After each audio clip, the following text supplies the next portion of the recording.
Hi, my name is Luke Monroe. This is my orientation to professional practice digital synthesis.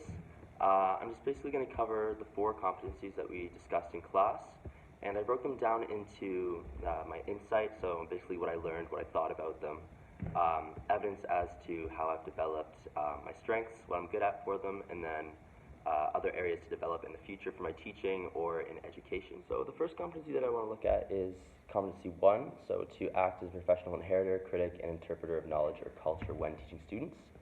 And my first insight on this was that I like to look at how teachers behave or present themselves in the classroom or make themselves a professional. And I think I've created a good foundation of observing this just by developing my teaching philosophy throughout the semester. I've developed a pretty basic understanding of teachers' roles in society and how they influence students quite dramatically. It's made me personally think about how important my role is, how I always need to be on top of my profession as it's always projecting on the students. And if anything, this has made me think more highly of what I want to do in the future and has made me respect my other teachers more. I think that doing my readings and reflecting on my high school experience that alone has been enough to influence my current understandings of how teachers operate effectively or ineffectively. And this observation combined with my readings and my writings maybe compare my experience to others and learn how to adapt to different situations.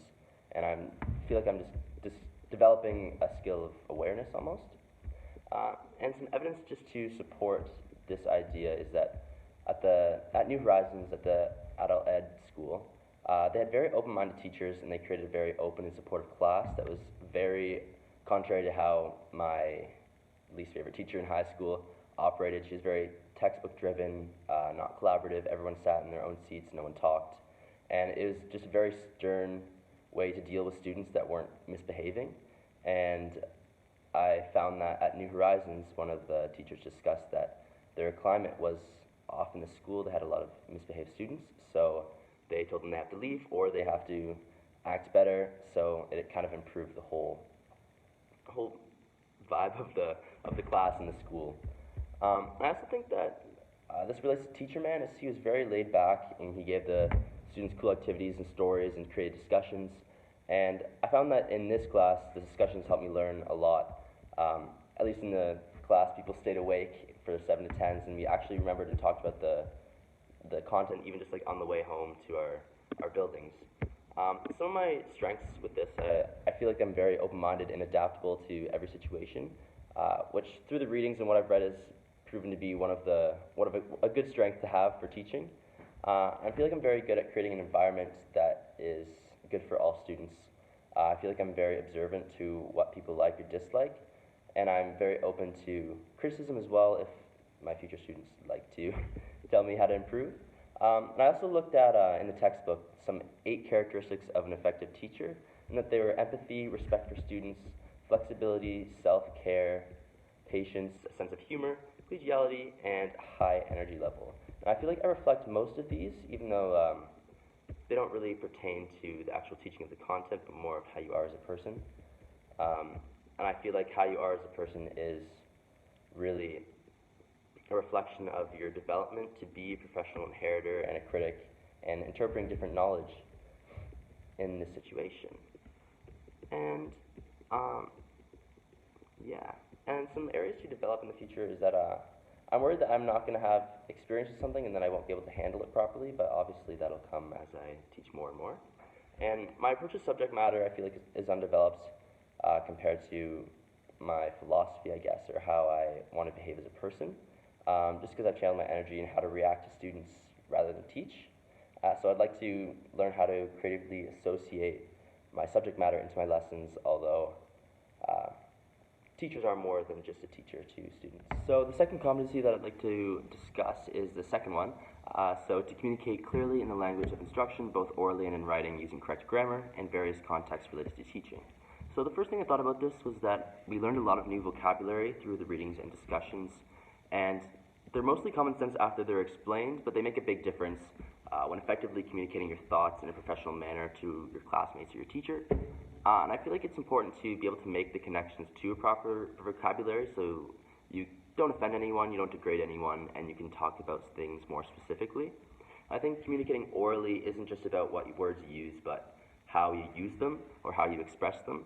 I think that the way you use them makes students respect you and actually want to learn the material, which is something we talked about in class.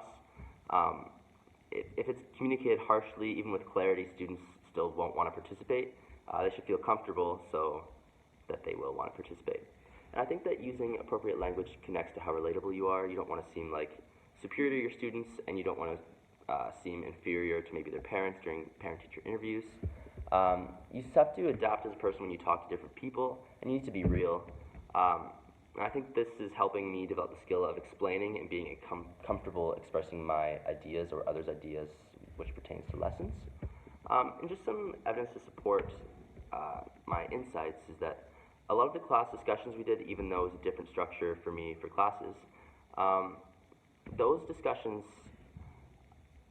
helped me learn how to express my thoughts properly and to think about what I'm saying before I say it. So that makes sense for when I'm a teacher. I'll be able to phrase my ideas that's understandable to non-experts, which is also discussed in the textbook. And in the field observation, it was easy to tell how the teachers phrased their ideas based on how respected they were. Like the language they used, the more chill teachers would use friendly language and make themselves at the level of the student, and the students would behave better, and the teachers that were more harsh weren't treated as well.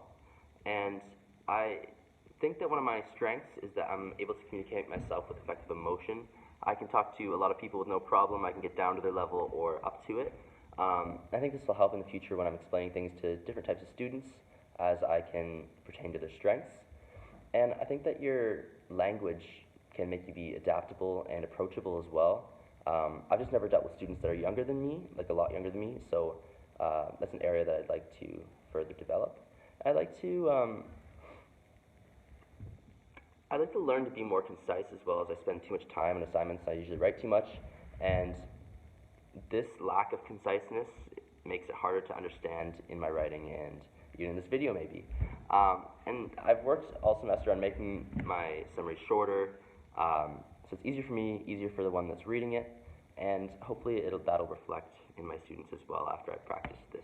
So the third competency that I want to look at is competency 11, to engage in professional development individually and with others. So my first insight was that I've learned a lot of skills related to reflective practice in education. Just because of the discussion level of our class, it keeps me thinking during the week, when I'm not there, on the way home, and it just makes me reflect on my previous ideas and new ways to think about teaching. And since I'm so self-reflective, I found it interesting to share with my colleagues and get their insight, especially their opinions. Whether I agree or not, it still helps me develop personally because I can weigh the pros and cons of what they think. And I've also learned to continuously be open to new ideas and situations just because of the multitude of scenarios that can happen when you teach. They're always changing. And I feel like our pamphlet presentations were an accurate reflection of how we currently teach others at the same level. And showing your work develops your ideas and others of how they want to construct themselves to teach later down the line. And another part of my development has been through the debates in class. The debates really helped me accept multiple opinions and share disagreements appropriately. We should become more open as individuals and changing ways, or maybe changes that should be expressed by a student. I think that we can simply develop professionally just by observing and communicating with our classmates. And I think that our individual development is expressed in debate, and it actually helps everyone in their development as well. And I feel like I'm good at expressing myself just because of my openness and my self-reflection. When I'm always thinking about something, my ideas are more developed than when I'm not, when I go to discuss them. I'd like to continue to develop professionally, both internally with my future colleagues, internally and with my future colleagues, as sharing ideas with many educated people can have a really positive impact on school. And even bringing these kind of ideas into a classroom, students are struggling to find out who they are, and learning how to communicate and disapprove of others' ideas in appropriate ways can help them be a better person. Last competency to look at is number 12, to demonstrate ethical and responsible professional behavior in the performance of his or her duties. And the first thing I thought about was how important it is that teachers demonstrate this ethical and responsible behavior just while teaching students, as they're so heavily influenced and socialized by their teachers. And as we said in discussion in class, with responsible behavior becomes trust between the student and the teacher, which helps them deal with all types of students if they have trust with them. And because schools are important factors of socialization and personal growth and societal improvement, teachers must be ethical role models to ensure the success of society in the future. And in part with demonstrating this behavior, you have to look at what kind of class climate this creates and how your class climate relates to how your duties are performed.